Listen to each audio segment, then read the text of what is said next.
Hello friends, मेरे digital classes में आप लोग का बहुत बहुत फिर से नए सेशन में स्वागत करता हूं। तो हम पिछले सेशन में देखें कि छत्तीसगढ़ पुलिस कांस्टेबल के 2018 में कैसे कैसे क्वेश्चन पूछे गए थे। तो हम एनालिसिस कर रहे थे। और जिसका आंसर व्यापम ने लिया है उसी आंसर के यहाँ पे कवर बताया जा रहा है। और पिछले सेशन में 65 क्वेश्चन में कवर कराया था। तो यहाँ से आपको जो है तैयारी करने में जो है एनालिसिस करके देखेंगे तो बहुत सारे ऐसे क्वेश्चन होते हैं जो आपके एग्जाम में बार बार रिपीट होते हैं। बार बार एग्जाम में रिपीट होते कहने का मतलब है बहुत सारे क्वेश्चन जो प्रीवियस ईयर में आपके एसआई में पूछे गए हैं, पीएससी में पूछे गए हैं। तो बहुत सारे क्वेश्चन आपके अलग अलग एग्जाम में पूछे जाते हैं और आगे पूछे भी जाएगा। ठीक है जी। तो आप फिजिकल वगैरह का आप तैयारी कर रहे हैं तो साथ में आपको पेपर को भी ध्यान में देना होगा। पेपर आप फिजिकल मात्र से तो कुछ नहीं होगा, आपको जितना मेहनत फिजिकल के लिए कर रहे हैं उतना ही मेहनत आपको जो है पेपर के लिए भी करना है। ठीक है जी। तो दोनों को साथ में लेके चल रहे हैं तभी आपको जाके सिलेक्शन होगा। फिजिकल के लिए टाइम निकाल रहे हैं, अच्छी बात है। पेपर के लिए आपको जो है टाइम देना पड़ेगा। तो चलिए बाकी सेशन स्टार्ट करते हैं। आज का क्वेश्चन हम देखते हैं। चैनल में पहली बार आए तो चैनल को सब्सक्राइब करके रख लीजिएगा ताकि नोटिफिकेशन आप तक पहुंच पाए। तो छत्तीसगढ़ उच्च न्यायालय में पहली महिला जज के रूप में किन्हें नियुक्त किया गया था? श्रीमती विमला सिंह कपूर, श्रीमती प्रतिमा साहू, श्रीमती अनीता झा या आपके रजनी दुबे। तो ये क्वेश्चन आपका ए ऑप्शन लिया गया था, श्रीमती विमला सिंह कपूर। आपसे ऐसा भी क्वेश्चन पूछ सकता है कि अभी जो है छत्तीसगढ़ के प्रथम मुख्य न्यायाधीश कौन है? ऐसा भी कई बार पीएससी वगैरह व्यापम में आया हुआ है। कि छत्तीसगढ़ के प्रथम मुख्य न्यायाधीश कौन है? तो आपका W.A. शशांक। W.A. शशांक ये छत्तीसगढ़ के हमारे जो है पहले मुख्य न्यायाधीश है। प्रथम कार्यवाहक मुख्य न्यायाधीश कौन थे? तो R.S. गर्ग। R.S. गर्ग जो है कार्यवाहक रूप में जो है ये बनाया गया था इनको। ये भी पूछा जा सकता है कि वर्तमान में छत्तीसगढ़ के मुख्य न्यायाधीश कौन है? इसको जो है कमेंट बॉक्स में आपके कमेंट करके आपको बताना है। आज आपके लिए क्वेश्चन है तो इसको जो है आंसर आप कमेंट बॉक्स में बताइएगा। आंसर नहीं दे पाएंगे तो कल इसका आंसर मैं बता दूंगा। बाकी जो है ये आपकी जिम्मेदारी है कि इसका आंसर आप देखें कि छत्तीसगढ़ के वर्तमान अभी मुख्य न्यायाधीश कौन है। चलिए नेक्स्ट क्वेश्चन देखते हैं। ये करंट अफेयर्स का क्वेश्चन है कि निम्नलिखित में से किसे या वर्ष 2018 में पद्मश्री अलंकरण हेतु चयनित किया गया था? तो पंडित श्यामलाल चतुर्वेदी, इनको 2018 में पद्मश्री अलंकरण हेतु चयनित किया गया था। बाकी इस साल जो किसको कौन सा अवार्ड दिया गया है ये आपको जो है पता होना चाहिए। करंट के आपको पता होना चाहिए। अगला क्वेश्चन देखते हैं।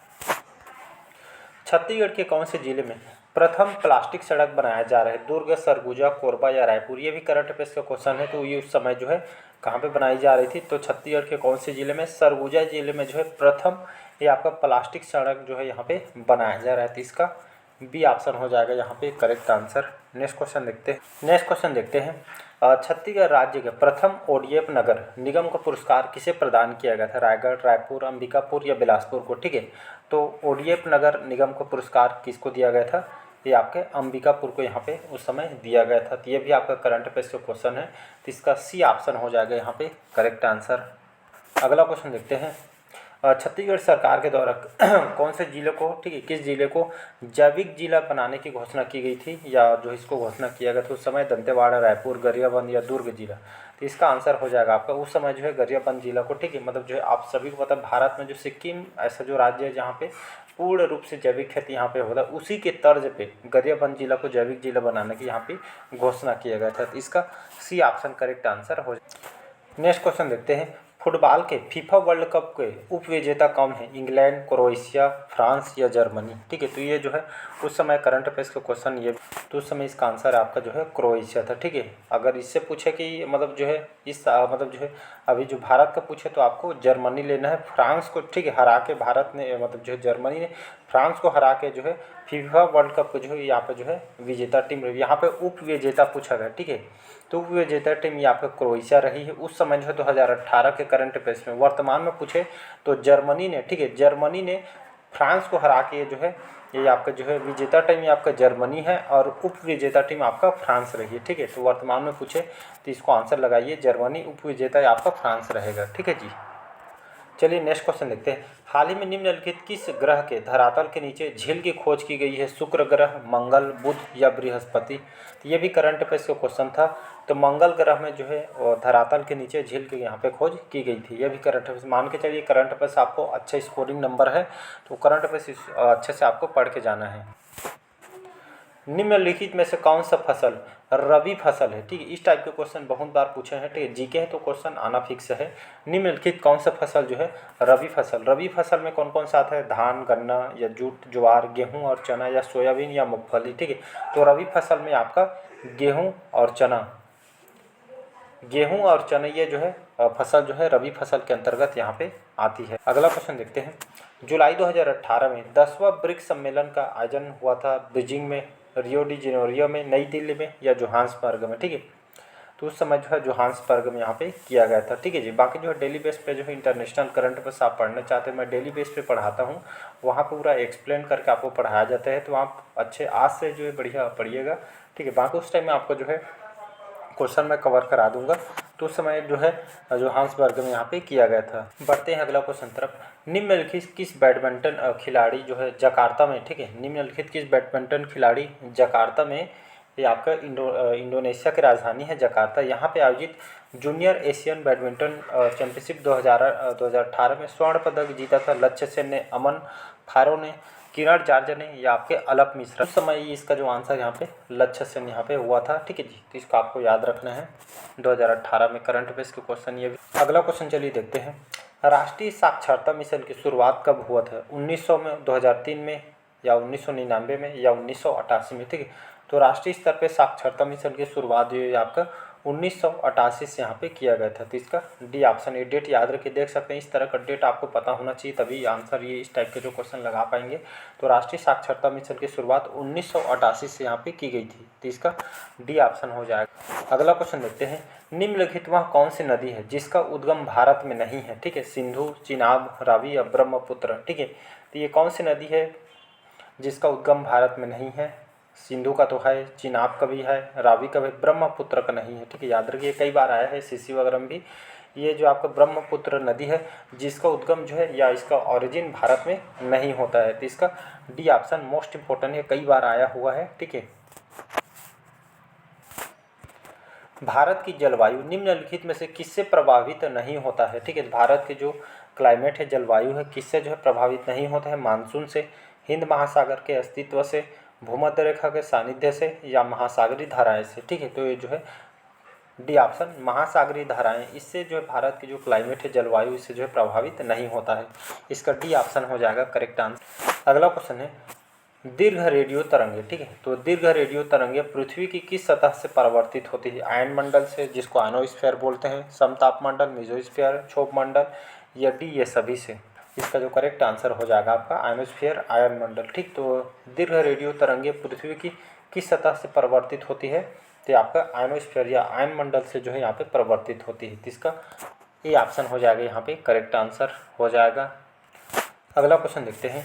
एक देशांतर को पार करने में, ठीक है, एक देशांतर को पार करने में दो स्थानों के स्थानीय समय के बीच कितना अंतर होता है, 7 मिनट का, 1 मिनट का, 4 मिनट का या 6 मिनट का, ठीक है। तो कितने मिनट का डिफरेंट होता है, तो इसका सी ऑप्शन हो जाएगा 4 मिनट का। तो एक देशांतर को पार करने में दो स्थानों के स्थानीय समय के बीच जो है ये आपका 4 मिनट का जो है अंतर होता है। ये भी कई बार क्वेश्चन आया हुआ है आपके पीएससी वगैरह में। बढ़ते हैं अगला क्वेश्चन तरफ। जनसंख्या वृद्धि से आर्थिक विकास की गति तीव्र हो जाती है, कोई अंतर नहीं आता है, मंद हो जाती है या सामान्य रहती है, ठीक है। तो जनसंख्या वृद्धि से आर्थिक विकास के जो है क्या होता है, इस पर क्या गति से क्या जो है विकास होती है या क्या हो जाता है, तो ये जो है मंद हो जाती है, ठीक है, रुक जाती है। तो जनसंख्या वृद्धि से आर्थिक विकास की गति मंद हो जाती है। तो इसका सी ऑप्शन हो जाएगा यहाँ पे करेक्ट आंसर। निम्नलिखित किसकी दृष्टि से भारतीय अर्थव्यवस्था में कुटीर एवं लघु उद्योग आवश्यकता है, अल्प लागत, आय सृजन, रोजगार सृजन या इनमें से कोई नहीं, ठीक है। तो कौन सी दृष्टि से भारतीय अर्थव्यवस्था में कुटीर एवं लघु उद्योग आवश्यकता है, तो ये आपका रोजगार सृजन हो जाएगा, सी ऑप्शन हो जाएगा, इसके जो है आवश्यकता है। तो इसका सी ऑप्शन जो है करेक्ट आंसर हो जाएगा। बढ़ते हैं नेक्स्ट क्वेश्चन तरफ। किसी अर्थव्यवस्था में मुद्रा के मूल्य और कीमत स्तर के बीच संबंध होता है, अनुलोम का, प्रतिलोम का, स्थिर या इनमें से कोई नहीं, ठीक है। कि तो किसी इकोनॉमी या अर्थव्यवस्था में मुद्रा के मूल्य और कीमत स्तर के बीच संबंध होता है आपका स्थिर होता है। तो इसका सी ऑप्शन हो जाएगा करेक्ट। नहीं, सी नहीं, आपका बी होगा, ठीक है, प्रतिलोम। तो अर्थव्यवस्था मुद्रा के मूल्य और जो है कीमत के स्तर के बीच संबंध होता है आपका प्रतिलोम का। तो इसका बी ऑप्शन हो जाएगा। तो मुद्रा के मूल्य और कीमत स्तर के बीच जो प्रतिलोम का संबंध होता है, बी ऑप्शन याद रखिएगा। करंट अफेयर्स क्वेश्चन है, IMF, ठीक है, Indian monetary fund, international monetary fund के नाम से जानते हैं।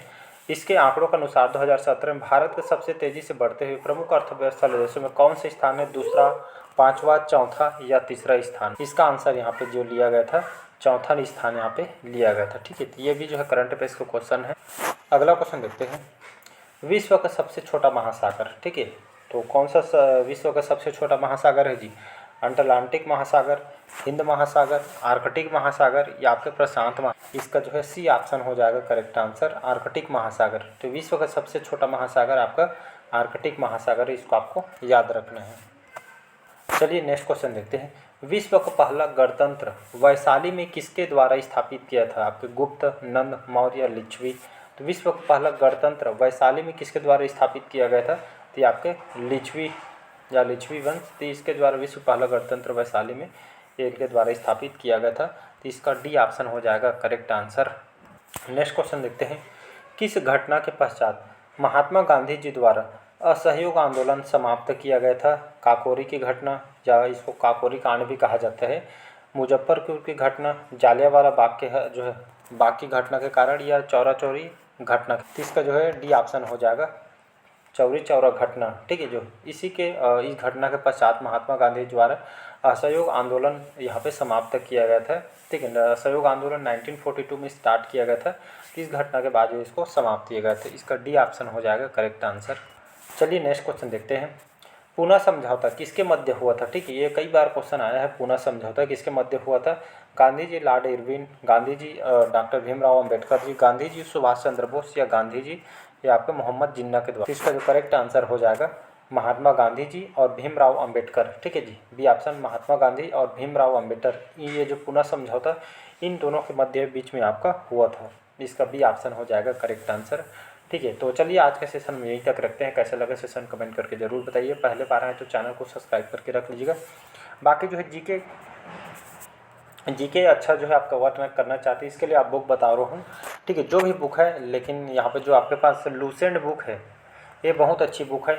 इसको कैसे पढ़ना है? ठीक है, तो आप बहुत, जिससे आपको कोई भी घटना होता है इसको पूरा इंटरेस्ट लेके पढ़िए। ठीक है, एक बार नहीं पढ़ना, इसको जितना ज़्यादा बार रिवाइज़ करेंगे उतना ज़्यादा आपके लिए अच्छा होगा। जितना बार रिवाइज़ करते जाएंगे आपके यहाँ पे जो है सभी जो है क्वेश्चन बनने लगेगा। आप कोई भी जैसे पढ़ेंगे उसके बाद मॉक टेस्ट लगाइएगा। ठीक है, तो क्वेश्चन बन रहे कि नहीं बन रहे, कहाँ पे दिक्कत हो रही है, जाके उसको फिर रिवीजन करिए। ठीक है, तो लूसेंट बहुत अच्छी बुक है, जो बुक है आपके पास उसी को पढ़िए। बोलते हैं बहुत सारे कि ये बुक ले लो, वो बुक, उस चक्कर में मत रहिएगा। जो आपके बुक है उसी को पढ़िए। एक बुक को 10 बार पढ़ने की ज़रूरत, 10 बुक आपको पढ़ने की ज़रूरत नहीं है। ठीक है, तो लूसेंट बहुत अच्छी बुक है जीके के लिए, आप उसमें आप अच्छा कवर कर सकते हैं। ठीक है, बाकी करंट अफेयर्स और जीके सबसे ज़्यादा क्वेश्चन यहाँ से पूछे गए हैं, तो बढ़िया तरीके से आपको जो उसको पढ़ लेना है। ठीक है, आप अच्छा क्वेश्चन जो है मतलब अच्छा नंबर लाना चाहते हैं तो जीके और करंट अफेयर्स को बढ़िया पढ़ के जाइएगा। ठीक है, आप उसमें अच्छा कवर कर पाएंगे। बाकी जो है इसके बारे में आप क्या सोचते हैं कमेंट बॉक्स में जो है कमेंट करके बताइएगा। मिलते हैं लास्ट पार्ट में इस बार। ठीक है, थैंक यू।